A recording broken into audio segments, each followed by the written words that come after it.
جس کو میرے نبی پاک صلی اللہ تعالیٰ علیہ وسلم نے فرمایا عائشہ تم سے نکاح کرنے سے پہلے حضرت جبریل امین علیہ السلام 3 دن تک ریشمی کپڑے میں تمہاری صورت لپیٹ کے لا کے مجھے دکھاتے رہے اور عرض کرتے یا رسول اللہ صلی اللہ علیہ وسلم یہ عائشہ دنیا اور آخرت میں آپ کی بیوی ہے۔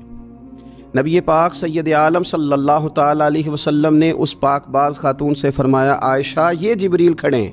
اور تمہیں سلام کہہ رہے ہیں۔ حضرت عائشہ صدیقہ رضی اللہ تعالیٰ عنہ کو اللہ تعالیٰ نے بڑی شانیں عطا فرمائیں، اور سب سے بڑی شان یہ تھی کہ وہ رب کے حبیب کی محبوبہ تھی۔ نبی پاک علیہ السلام نے سیدہ فاطمہ الزہرا رضی اللہ تعالیٰ عنہ سے خود فرمایا کہا فاطمہ تمہارے باپ کو عائشہ سے بڑھ کر کوئی بھی محبوب نہیں ہے۔ حضرت عروہ بن زبیر رضی اللہ تعالیٰ عنہ فرماتے ہیں کہ یہ عجیب سخی خاتون تھی، 70,000 دینار میں نے ان کے ہاتھ میں دیکھے، سارے انہوں نے اللہ کے راستے میں خیرات کر دیے، لیکن جب میں نے ان کے اپنے کپڑے دیکھے تو ان کو پیوند لگے ہوئے تھے۔ 70,000 دینار خیرات کر رہی، اپنے کپڑوں کو پیوند لگے ہوئے۔ 1,00,000 دینار ان کے پاس تھا۔ ان کی خادمہ کہتی ہیں سارا ہی سیدہ عائشہ صدیقہ نے خیرات کر دیا۔ میں نے کہا اماں جی کو 1 دینار رکھ لیتی ہیں، آپ کا روزہ تھا، میں کچھ کھانا لے آتی آپ کھا لیتی، تو فرمانے لگیں کہ پہلے یاد کراتی تو شاید میں رکھ لیتی، تو سب بانٹ دیا اللہ کے راستے میں۔ حضرت عائشہ صدیقہ نے یہ اثار حضور سے سیکھا، امت کو سکھایا۔ فرماتی ہیں ہم کوئی مجبور تھے فاقے کرنے پر، حضور کے در دولت پر تو خدا کے فضل سے بڑی نعمتیں آتی تھیں، لیکن حضور ساری ہی رب کے راستے میں خیرات کر دیا کرتے تھے۔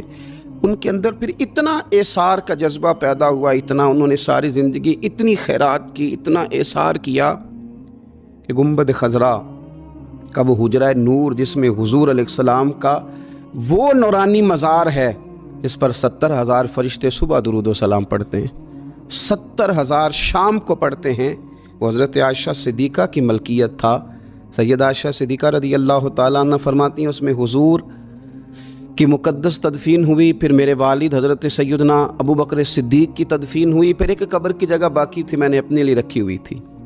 لیکن قربانی کا جذبہ ایسا تھا، اثار کا جذبہ ایسا تھا کہ جناب عمر کو زخم لگا، انہوں نے اپنے بیٹے کو بھیج کے کہا کہ اماں جی سے پوچھو میرا بھی دل کرتا ہے کہ میں حضور کے قدموں میں سیدنا صدیق اکبر کے پہلو میں لیٹ جاؤں۔ حضرت عبداللہ ابن عمر کہتے ہیں میں نے جا کے کہا تو وہ رو پڑی،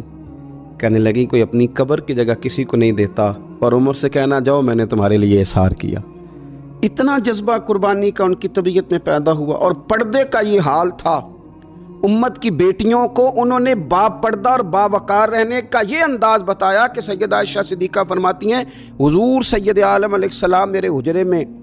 تدفین ہوئی، حضور کا وصال ہوا، وہیں دفن ہوئے تو میں بغیر پردے کے جاتی تھی، حضور میرے شوہر ہیں،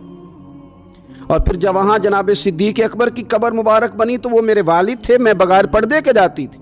اور جب وہاں حضرت عمر رضی اللہ تعالیٰ عنہ کی قبر بنی تو پھر میں نے پردہ کر کے جانا شروع کیا، اس لیے کہ عمر میرے لیے محرم نہیں تھے، میں پردہ کر کے جاتی تھی۔ تو حضرت عائشہ صدیقہ امت کی بیٹیوں کو بتاتی ہیں کہ میں تو مزار پہ جاؤں